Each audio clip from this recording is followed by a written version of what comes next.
Assalamualaikum warahmatullahi wabarakatuh. Salam Om Swastiastu, Namo Buddhaya, salam kebajikan. Oke semuanya, bertemu lagi dengan saya Wahab Syarani. Di video ini saya akan membahas tentang laporan praktikum jaringan komputer dengan part 5, yaitu menghubungkan dua LAN dengan jaringan yang sama. Nah, di sini kita membahas terkait Cisco. Nah, jadi kita ini menghubungkan dua LAN dengan jaringan yang sama ini kita menggunakan yang namanya repeater. Jadi namanya repeater. Repeater itu perlu kalian ketahui terlebih dahulu, gunanya itu bukan memperkuat, bukan memperlemah, tetapi meregenerasi jaringan. Nah, jadi jaringannya itu yang awalnya 1 GB bukan diperkuat jadi 2 GB, bukan ya, tetapi dalam jarak tertentu nih antara satu switch dengan switch lainnya. Jadi ketika dia terlalu jauh maka itu akan melemah jaringannya. Kalau nggak salah itu 100 meter itu sudah melemah. Nah, jadi fungsi repeater itu adalah berada di tengah-tengah itu semua. Berada di tengah-tengah, dan begitu jaringan antara switch 1 dan switch 2 ini akan tetap sama kekuatan jaringannya gitu.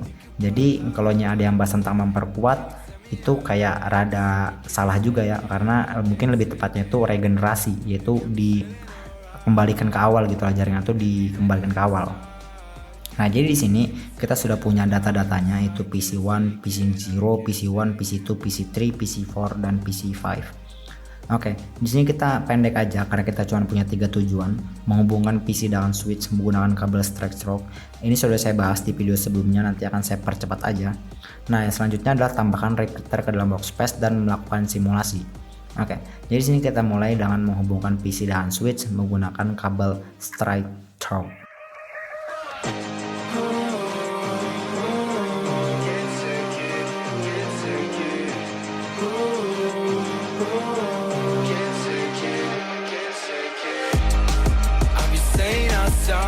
Nah, setelah kalian tambahkan, di sini juga kalian perlu namanya mengatur ethernetnya ya, yaitu jaringannya. Nah, kita kan menggunakan jaringan yang sama nih.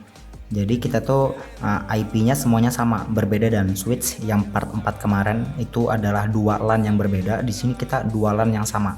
Jadi sama gitu jaringannya. Oleh karena itu IP-nya itu tetap 10 10 10 gitu, dan itu berurutan 3 4 5 6.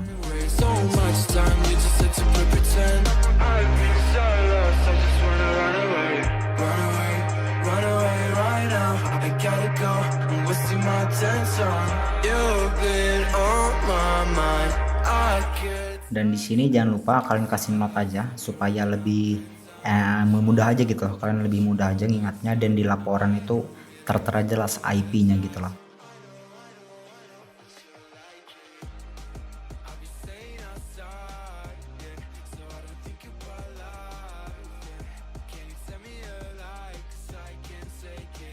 Oke, setelah itu kita akan menambahkan repeater ke dalam workspace. Ini adalah workspace atau bengkel kita. Kita nambahkan repeater. Repeater itu ada di bagian sini. Nah, ini dia. Repeater PT. Oke. Nah, setelah itu di sini kita menghubungkannya itu menggunakan kabel straight dengan fast Ethernet ke repeater pada port 1. Oke. Di sini dari switch fast Ethernet ya. Baru kalian, ini jangan lupa kalian bisa pilih itu yang 16 atau mungkin yang lainnya, atau mungkin 22 aja deh ya. Oke, jadi di sini sabar, kita akan hapus. Nah, ini kita pilih yang 16 atau 22 aja ya, 23 24 itu boleh. Ini fast Ethernet 0, dan berikutnya itu di fast Ethernet 1, di Ethernet 1. Nah, setelah kalian hubungkan seperti ini, maka berikutnya itu adalah kita melakukan yang namanya simulasi pengiriman paket. Nah, jadi di sini di repeater ini itu nggak kita setting. Kenapa ya? Karena tugasnya itu cuman untuk meregenerasi. Jadi ketika jaringan sampai sini melemah, di sini diregenerasi, diperkuat kembali ke normal, baru kita dialirkan lagi ke sini gitu. Itu adalah fungsi repeater. Dan itu bolak-balik ya, jadi nggak dari sini aja tapi dari sini juga gitu. Nah, selanjutnya yang terakhir itu ada kita melakukan yang namanya simulasi. Oh ya, jangan lupa ya screenshotnya sudah saya contohkan di sini, kan tinggal screenshot aja. Dan kita simulasi itu pergi ke simulation. Juga di sini kita langsung aja kalian klik mulai atau kalian percepat dulu ini, dan di sini kalian kirimkan paket dari PC 0 ke PC 3, baru kalian play.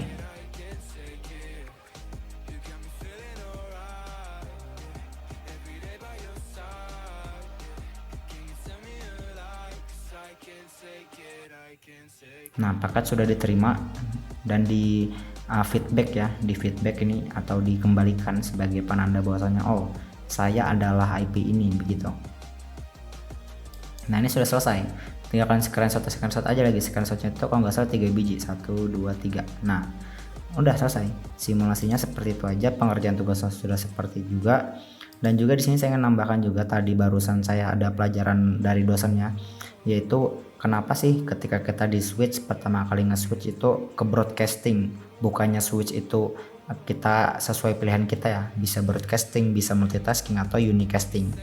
Jadi alasannya itu adalah ketika kita mengirim data ke sebuah PC, nah kita melalui switch itu akan mengirim secara broadcasting pada awalnya.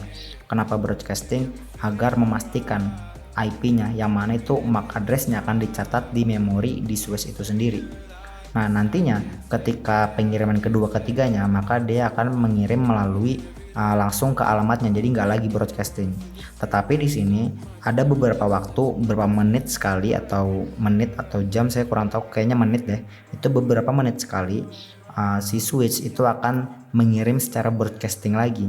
Gunanya untuk apa? Gunanya adalah untuk memastikan bahwasanya port yang ada di switch itu masih terhubung kepada komputer itu, jadi dia nggak lepas gitu loh ke kabelnya, atau koneksinya masih terjaga gitu lah. Oleh karena itu beberapa waktu sekali tetap ada yang namanya broadcasting di switch.